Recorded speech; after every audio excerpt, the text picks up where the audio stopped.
Salam, bugünkü dərsimizdə ümumi daxili məhsul və ümumi milli məhsul barədə sizə məlumat vermək istəyirəm.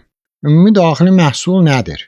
Müəyyən bir ölkədir, bu ölkədə zavod, fabriklər var, insanlar da var, onlara məxsus olan mağazalar, dükanlar var, satış obyektləri var, xarici ölkə vətəndaşlarına məxsus olan müəssisələr var. Bax, burada istehsal olunan, göstərilən xidmətlərin hamısı cəmi dəyərlə ifadəsi ümumi daxili məhsul adlanır.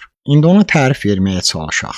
Ümumi daxili məhsul nədir? Ölkədə ölkəyə məxsus, ölkə vətəndaşına məxsus, xarici ölkəyə məxsus, xarici ölkə vətəndaşına məxsus, müəssisə və xidmət sahələrində görülmüş işlərin dəyərlə ifadəsi ümumi daxili məhsul adlanır.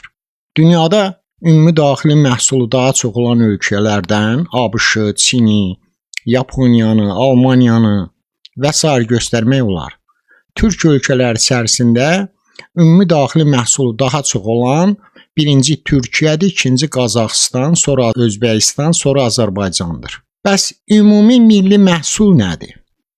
Ümumi milli məhsul ölkədə ölkəyə məxsus, ölkə vətəndaşına məxsus, xarici ölkədə bu ölkəyə məxsus və bu ölkə vətəndaşına məxsus müəssisə və xidmət sahələrində görülmüş işlərin dəyərlə ifadəsi ümumi milli məhsul adlanır. Sual olunur, ümumi daxili məhsulun çox olması daha faydalıdır, yoxsa ümumi milli məhsulun daha çox olması faydalıdır?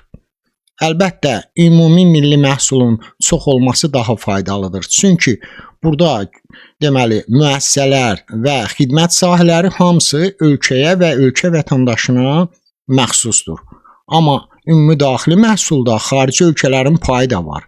Orada müəyyən qiymətlər, müəyyən işlər xarici ölkələrə məxsus olduğuna görə orada onların da payı vardır. Misal həllində məsələn, sadə rəqəmlərlə deməyə çalışacağım. Tutaq ki, ümumi daxili məhsul 100 milyarddır. Ümumi milli məhsul isə 50 milyarddır. Ümumi milli məhsulun xaricdəki payı da 10 milyarddır. Sual olunur, xarici şirkətin payını tapın. Onda biz ilk əvvəl ümumi milli məhsulun xaricdəki payını çıxaq.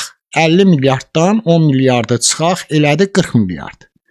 Sonra da ümumi daxili məhsuldan 100 milyarddan 40 milyardı çıxırıq, xarici şirkətin payını tapırıq ki, 60 milyarda bərabərdir.